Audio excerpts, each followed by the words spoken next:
Oke, assalamualaikum warahmatullahi wabarakatuh. Salam sukses, salam sejahtera bagi garda terdepan pejuang pangan nasional. Seperti biasa berjumpa kembali dengan Bos Terong Channel, informasi ragam pertanian inovatif, kreatif, dan bermanfaat.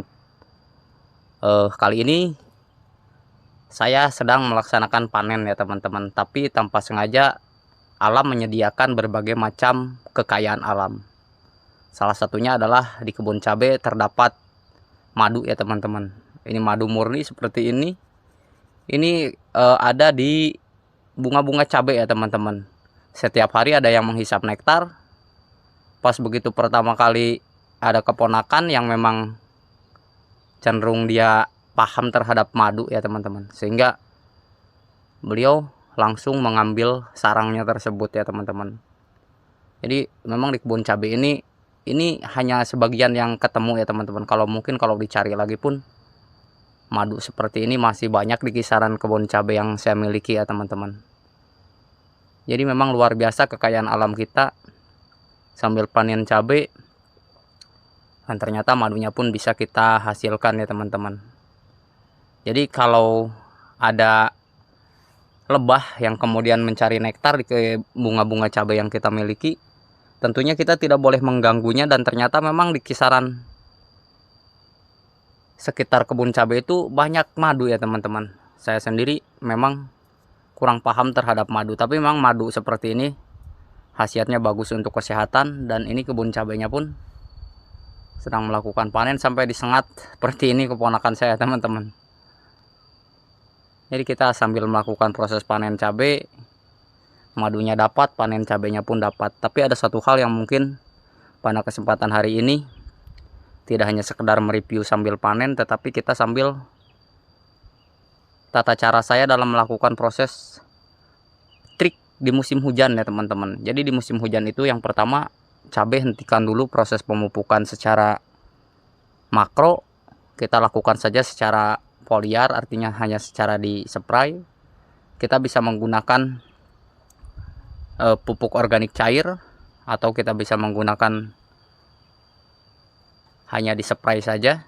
Karena ketika kita melakukan proses pemberian N yang terlalu tinggi di musim hujan seperti ini, jadi buah cabainya itu cenderung kurang bagus ya teman-teman. Terkadang terjadi kerutan-kerutan, daunnya mengkerut, dan bunganya tidak terlalu lebat ya teman-teman. Terkadang di musim hujan seperti ini itu yang terjadi ya teman-teman. Dan yang kedua adalah di saat musim hujan itu tinggi ya teman-teman, sehingga untuk proses perkembangan jamur, sekali lagi yang saya tekankan adalah ketika musim hujan itu jamur memang cenderung sangat pesat untuk proses pertumbuhannya ya teman-teman. Oleh karenanya teman-teman silahkan menyepray dengan menggunakan fungisida ya teman-teman. Kalau saya sih secara di rolling, 1 minggu saya menggunakan Nordok, 1 minggu kemudian saya menggunakan Kopside, 1 minggu saya menggunakan Mancozeb atau Zagrizeb ya teman-teman, atau bisa menggunakan Amistartop.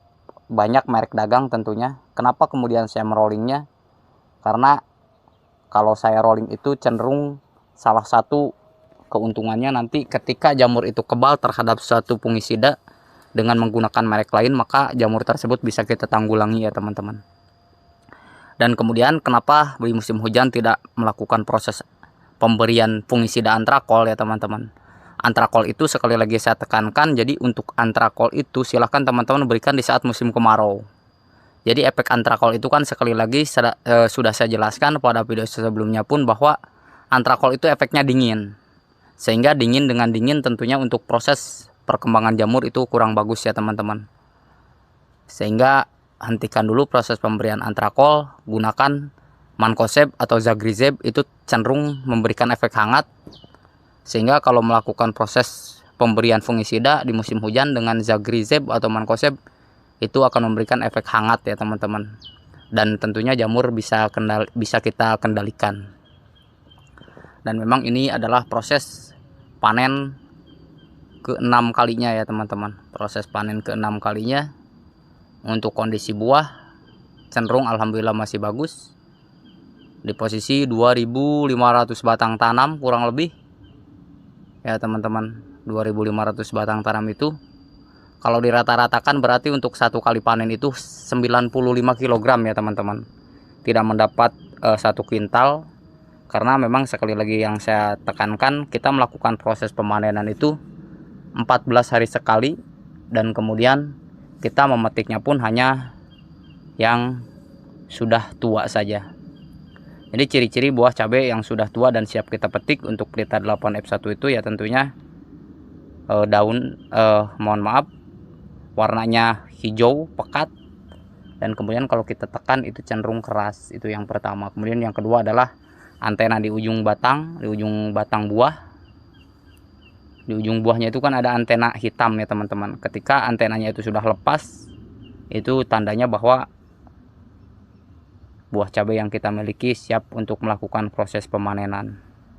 Dan memang untuk di harga ya teman-teman, untuk harga per kali saya panen kali ini harganya cenderung sangat murah ya teman-teman, hanya kisaran Rp18.000. Jadi di daerah saya Rp18.000, mungkin di daerah teman-teman ada perbedaan, bisa lebih mahal atau bisa lebih murah. Tetapi untuk sahabat-sahabat saya tetap semangat, untuk teman-teman saya tetap semangat dalam proses budidaya tanaman cabai, karena sekali lagi saya tekankan bahwa di saat harga mahal memang itu yang kita harapkan, di saat harga murah pun itu adalah memang rezeki kita ya teman-teman.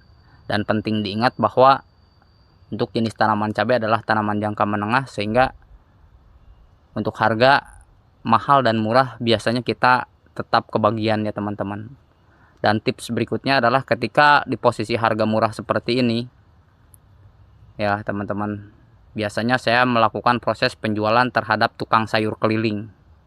Jadi kalau saya mendapatkan 90 kg, kita bagi ke 9 orang atau ke 5 orang, dibagi-bagi saja. Itu kalau di pasaran memang murah, dijual langsung seperti itu harganya cenderung masih bisa mahal ya teman-teman. Dan kemudian sekali lagi terima kasih pada teman-teman yang sudah setia mengikuti channel saya dalam proses tata cara budidaya tanaman terong ataupun cabai. Kita berbagi sedikit pengalaman, karena ilmu yang kita dapatkan jika kita amalkan tentunya semakin berkah ya teman-teman. Bukan menggurui, tetapi memang karena proses budidaya tanaman cabai adalah proses budidaya yang memang cukup sulit, sehingga setiap kali saya update, setiap kali saya bagikan untuk proses tutorialnya, yang saya harapkan adalah keberkahan yang akan saya miliki ya teman-teman. Oke, terima kasih telah menyimak video saya. Panen cabai sekaligus panen madu. Tetap semangat, tetap optimis. Tanpa pangan yang cukup maka bangsa dan negara tidak akan maju. Bagi teman-teman yang baru bergabung atau baru menemukan channel ini, seperti biasa silahkan like, comment, share, dan subscribe, karena subscribe itu gratis. Akhir kata, assalamualaikum warahmatullahi wabarakatuh.